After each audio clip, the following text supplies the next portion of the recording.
Sabay-sabay natin alamin ang mga kaganapan na nangyayari sa ating bansa.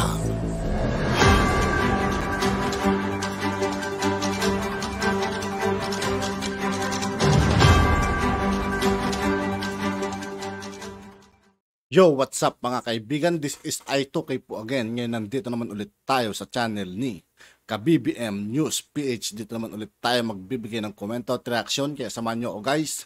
Let's go!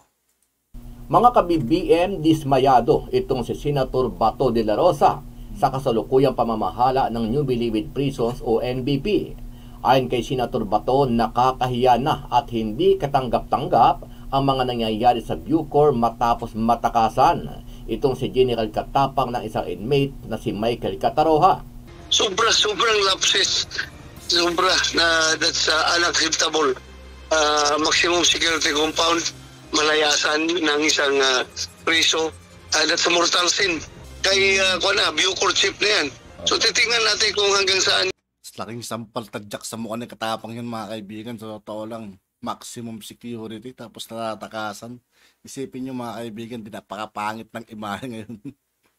Yung about yung command responsibility. Hindi mangyari ito. Nakakahiya. Samantala, dahil sa paghahanda ni Katapang sa gagawing pagdinig sa Senado, tila biglang kambyo at nagkukumahog naman ngayon si General Katapang para sa mga hakbang na gagawin sa Bucor matapos ipagiba sa mga inmates ang kanilang mga kubol, maging ang kusang loob na pagsusurrender ng kanilang mga kontrabando. Sa issue naman ang ginawang pagtakas nitong si Cataroha, hugas kamay itong si General Katapang at sinabi niya na may malaking kaparusahan sa mga nagpabayang empleyado at sinisisi niya ang mga gwardya. Dapat sisihin niya rin yung sarili niya dyan, yung tutuusin. Eh, bakit yung mga nakabantay lang dapat isama yung sarili niya dyan? Malaking po yan, kaparusahan pagka pinabayaan po nila o natakasan sila ng tamang hugas kamay nila. Dapat sabihin mo sana kami. PDL. Tingnan natin kung hanggang saan pwede maging makasuhan yung negligence ng mga gwardiya at that time. Isa sa mga tututukan ng pagdinig sa Senado ay kung paano nakatakas sa Bilibid itong si Cataroha mula sa maximum security compound at kung bakit pa iba-iba ito ng kanyang bersyon sa ginawang pagpuga sa New Bilibid Prisons. Ano ang masasabi mo dito mga ka-BBM? Dapat pa bang manatili sa pwesto itong si Katapang bilang Bucor Chief o dapat na siyang palitan sa pwesto? Sama-sama nating panuorin ang buong video at pakicomment nyo po ang inyong mga reaksyon at sariling opinyon. Pero bago yan, sa lahat ng hindi pa nakasubscribe mga kaibigan kay Ka-BBM News PH, mag-subscribe na po tayo at huwag nyo rin pong kalimutan mag-subscribe dito sa aking channel. Muli po ako nag-iimbita sa mga hindi pa po nakasubscribe sa ating channel na Ka-BBM News PH, pakipindot po ang subscribe button at pakiclick na rin ang notification bell para lagi kayong updated sa mga bagong upload natin na legit at napapanahong balita. Maraming pong salamat. Hindi katanggap-tanggap para kay Senator Ronald de la Rosa ang pagtakas ng person deprived of liberty na si Michael Cataroha sa New Bilibid Prison noong July 7, 2023. Para kay Senator de la Rosa na dati rin naging Bureau of Corrections o Bucor Chief, nakakahiya ang insidenteng ito. Tingin rin niya maraming naging pagkakamali ang Bucor kaya dapat may managot sa nangyari. Sobrang lapses.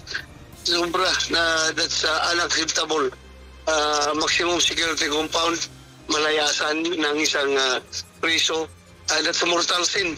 Mortal sin yan. So dapat heads must roll. Heads must roll para hindi mangyari ito. Nakakahiya.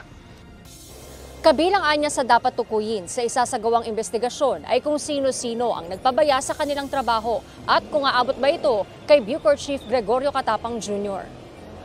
Dapat lang na umabot sa kanya yan kasi siya yung namumuno dyan eh. Di ba?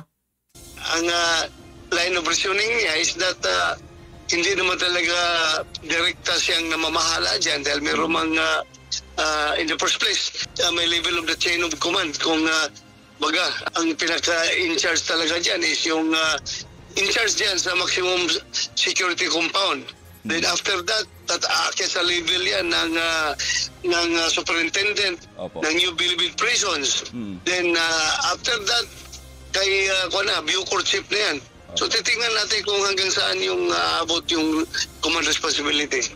Muling isasagawa ang pagdinig sa loob ng Bucor Compound sa Muntinlupa City, kung saan unang isinagawa ni Senator Francis Tolentino ang investigasyon kay Cataroha noong naiulat pa itong nawawala. Sa video na inilabas ng Bucor kahapon, ipinakita ni Cataroha sa mga miyembro ng binuong Board of Inquiry kung paano siya sumiksik sa maliit na espasyo sa ilalim ng isang garbage truck para makalabas sa bilibid. Pag umikat yan, di ka tatamaan yan.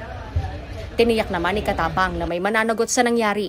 Nirelieve na niya sa pwesto ang nasa 6 hanggang 8 gwardya na naka-duty nang tumakas si Cataroha habang isinasagawa ang investigasyon. Malaking po yan, kaparusahan pagka pinabayaan po nila o natakasan sila ng PDL. Tingnan natin kung ilang hanggang saan pwede. Pansin nyo mga kaibigan yung pagsasalita ni Katapang dyan eh. Parang hindi niya dinadawit yung sarili niya. Parang hindi siya yung namumuno dyan eh. Maging makasuhan yung negligence ng mga gwardiya at that time. Sa samahan namin, ang sarap naman, ang ganda naman ng pumapasok ako sa kanila. Pag may party sila, nakikiparty ako sa kanila. Eh bakit ganito? Kaya po, yun po, re-revisahin ko po lahat ng policy ngayon. General, Chairman, gusto kong tanungin si General, paano po ang gagawin po ninyong pagdisiplina ngayon yan sa mga bilanggo? May nawawalang bilanggo. Ang sabi na tumakas pa, matatanggap niyo po ba yan? Ayun nga po, ay re-revisa namin kasi wala namang hiniling itong mga ito na hindi ko pinagbigyan. Eh, sabi ko, pasensyahan tayo dahil alam nyo, ang turing ko sa inyo para tayo magkakapatid dito.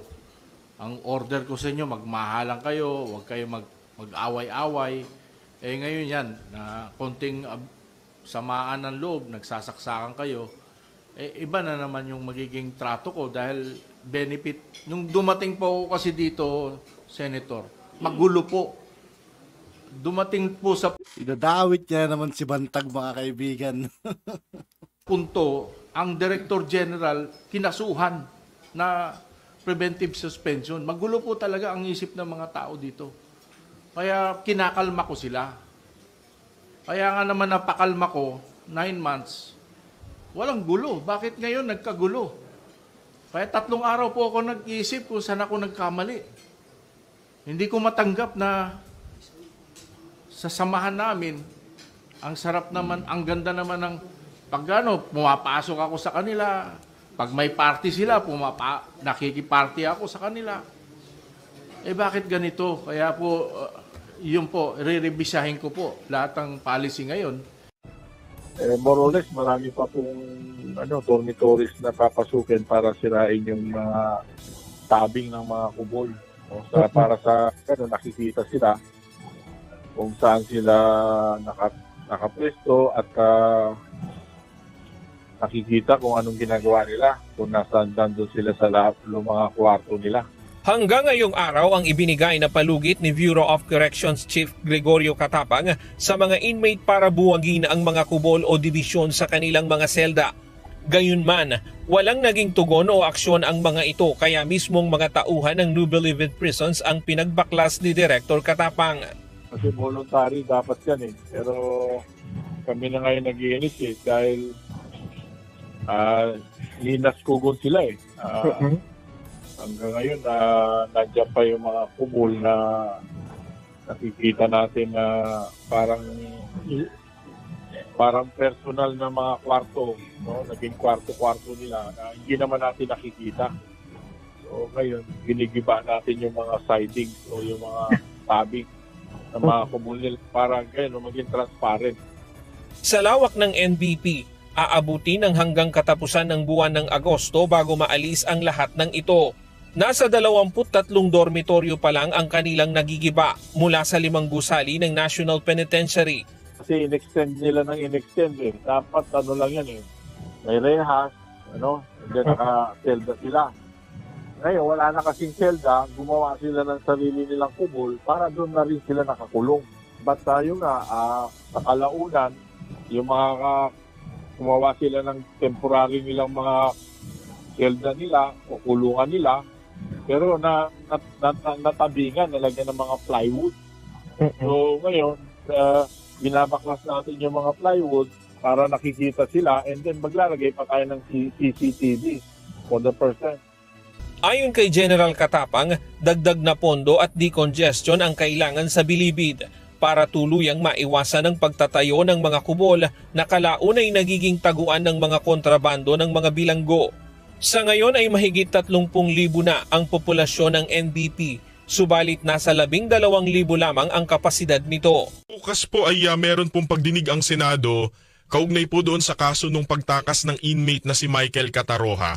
Sir, ano po ba yung totoong nangyari doon? Kasi di ba nung una, ang lumabas sa balita ay ginaya raw niya yung pantatak.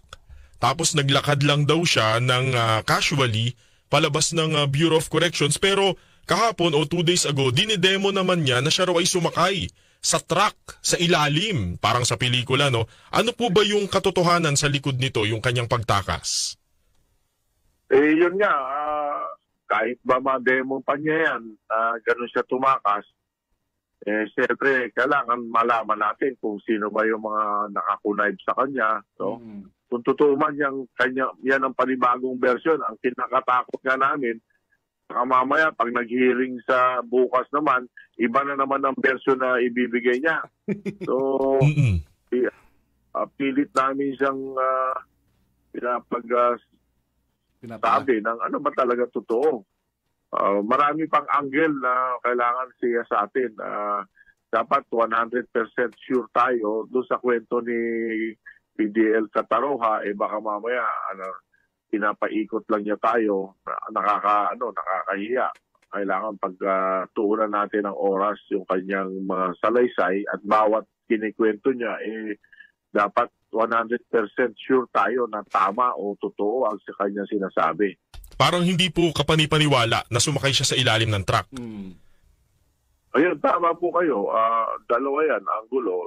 May connivances o kaya negligence. No? Pero yun nga, kailangan 100% tayong sure na may connivance.